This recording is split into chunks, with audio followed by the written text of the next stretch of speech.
Hola, mi nombre es Shirley Uribe, estudiante del segundo semestre de Sociología de la UNAT.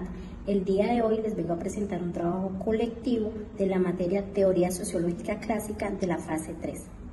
Muy buen día para todos y todas. Mi nombre es Jamel Guerrero, soy estudiante de Sociología del segundo semestre. Hoy les hablaré sobre la idea central de Hartmut Rosa, la aceleración social como forma de alienación en la modernidad tardía. Rosa parte de una promesa incumplida. La modernidad nos prometió autonomía, libertad para decidir quiénes somos y cómo vivir.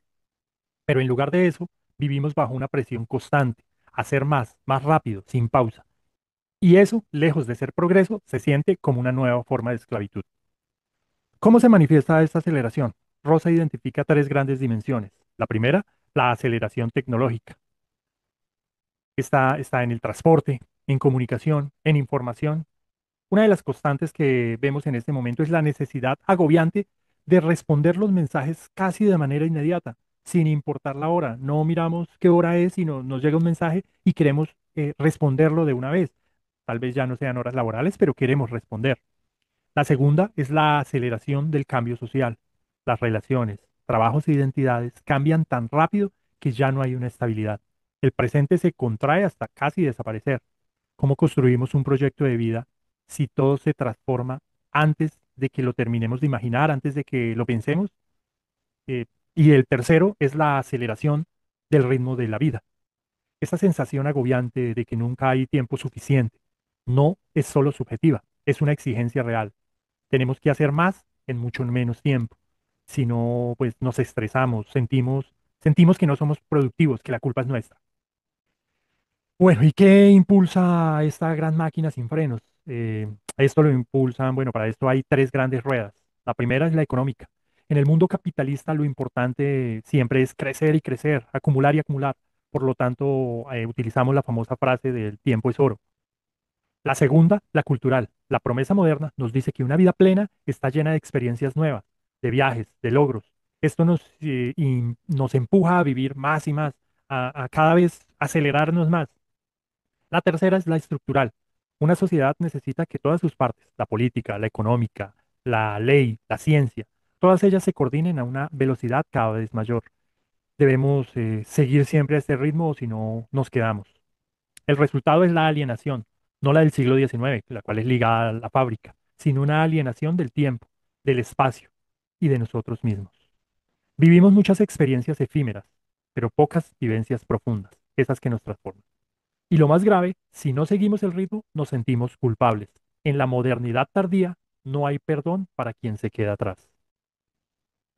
Vale una crítica. Algunos dicen que Rosa describe sobre todo la angustia de sectores privilegiados, pero para millones la aceleración no es una carrera por el éxito, sino una lucha por sobrevivir. Aún así, su aporte es vital, porque Rosa no solo diagnostica el problema, propone una salida. Una vida buena no es una vida rápida, sino una vida resonante, aquella en la que logramos conectar con el mundo, con los otros y con nosotros mismos, en un tiempo que sí nos pertenece. Muchas gracias para todos. ¿Cómo están, compañeros? Bueno, a mí me corresponde hablar sobre Max Weber y la comparación entre la acumulación originaria, la metodización del capitalismo y la aceleración social. En primera instancia, en la acumulación originaria, Weber nos muestra que no basta solo con la acumulación de capital o de recursos para el surgimiento del capitalismo moderno. También dice que el capitalismo no solo surgió por cambios económicos, sino que también se debe a factores como la religión, factores culturales y la forma en la que las personas vivían. Un claro ejemplo de esto es cuando ya la persona pudo trabajar libremente, ya que el dinero no provenía de la familia o estuviera ligado con asuntos familiares, sino que ya se valoraba el trabajo duro, el ahorro y el volver a invertir en vez de gastar. En segunda instancia, está la metodización del capitalismo. Weber explica que el capitalismo moderno no solo funciona de manera improvisada, sino que está muy bien organizado. Todo se planifica y se lleva con un orden. Se controlan los gastos, se calcula cuánto se gasta, cómo se divide el trabajo y cómo funcionan las empresas con reglas claras para poder tener un orden en todo. Para Weber, esta forma ordenada de trabajar es lo que hace que el capitalismo sea estable y pueda crecer. Ahora, por último, en la aceleración social, aunque Weber no usa ese término exactamente, sí habla de cómo el capitalismo moderno cambia la forma en la que usamos el tiempo, en la que trabajamos y en cómo nos relacionamos. Según él, la vida diaria empieza a estar marcada por rutinas, por reglas y cálculos constantes. Esto le llama a él una jaula de hierro. Esta es la manera en la que decir que las personas quedan atrapadas en un sistema que funciona por reglas muy estrictas y bajo directrices sin tiempo para lo personal, sin tiempo para lo tradicional o lo emocional. Por eso dice que el capitalismo acelera la vida, ya que no vivimos según costumbres o tiempos tranquilos, sino que todo se mueve más rápido, enfocado en producir, en invertir y en obtener resultados inmediatos. Para Weber, esto muestra que el capitalismo no solo afecta a la economía, sino también la forma en que manejamos nuestro tiempo libre y nuestras relaciones con los demás. Por eso hacemos enfoque a la aceleración social. Bueno, en conclusión, creo que para mí esta forma que Weber analiza el capitalismo es muy valiosa porque no nos muestra que no solo se trata de un sistema para producir o ganar bienes, sino que es un modelo de cambiar nuestra forma de vivir, que afecta también igual los valores, que afecta también igual la manera en la que trabajamos y usamos nuestro tiempo libre y cómo nos relacionamos con otras personas, no solo en cuestión económica, sino que también moldea nuestra vida diaria. También me lleva a preguntarme ¿qué tanto estamos viviendo bajo esta lógica sin poder darnos cuenta que todo se vuelve una rutina? ¿Y hasta qué punto podemos cambiar o resistirnos a esta vida a la que Weber llamó una jaula de hierro? Carlos Marx y la acumulación originaria. Cuando hablamos de la acumulación originaria estamos hablando de un proceso histórico que da origen al capitalismo. En su obra El Capital, Marx explica que este proceso no surgió de una manera pacífica ni natural, sino que fue resultado de la violencia, el despojo y las expropiaciones. En palabras más simples, el capitalismo no empezó porque las personas no quisieran trabajar y ahorrar, sino porque muchos fueron expulsados de sus tierras y de sus fuerzas de trabajo. Cabe resaltar que para Marx todos sus análisis se basaban desde las estructuras económicas y la explotación. Quiere decir que con todas las transformaciones que se fueron ejerciendo en su momento, hizo que naciera una palabra clave.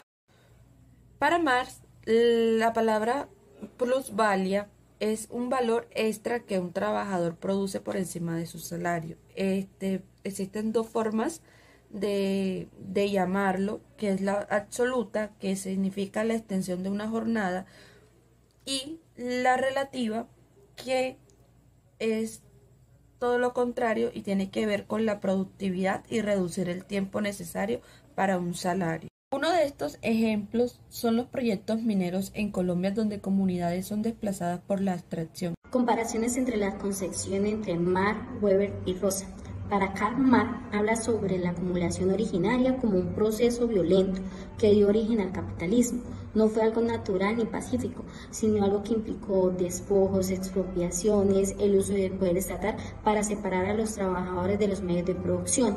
Marx muestra cómo el Estado moderno ayudó a consolidar la propiedad burguesa y cómo esto generó una clase obrera explotada desde el inicio.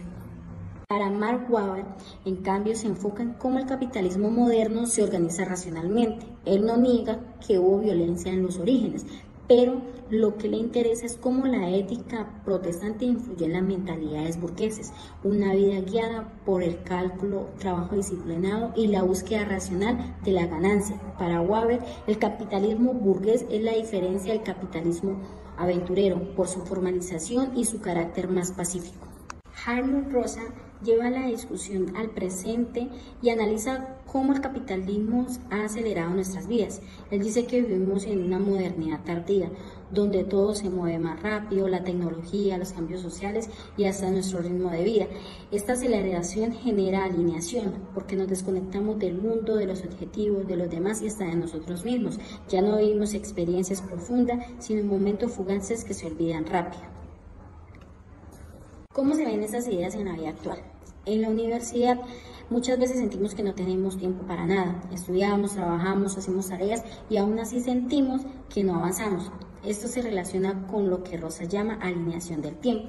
Hacemos muchas cosas, pero no lo sentimos como nuestras. Todo pasa tan rápido y no lo procesamos. En cuanto a Marx, podemos ver su crítica en cómo se neutraliza la desigualdad. Por ejemplo, cuando decimos que alguien no trabaja lo suficiente sin considerar que muchas personas no tienen acceso a los medios para mejorar su situación. La idea de que el Estado favorece a los más poderosos sigue vigente, como cuando aprueban una ley que beneficia a las grandes empresas. Y con Weber lo vemos en la forma en que se valora el rendimiento. En la universidad, por ejemplo, no basta con aprender. Hay que tener buenas notas, publicar, hacer diplomados, todo se mide. Esa racionalización de la vida, donde todo se calcula, nos lleva a vivir en lo que se llama la jaula del hierro.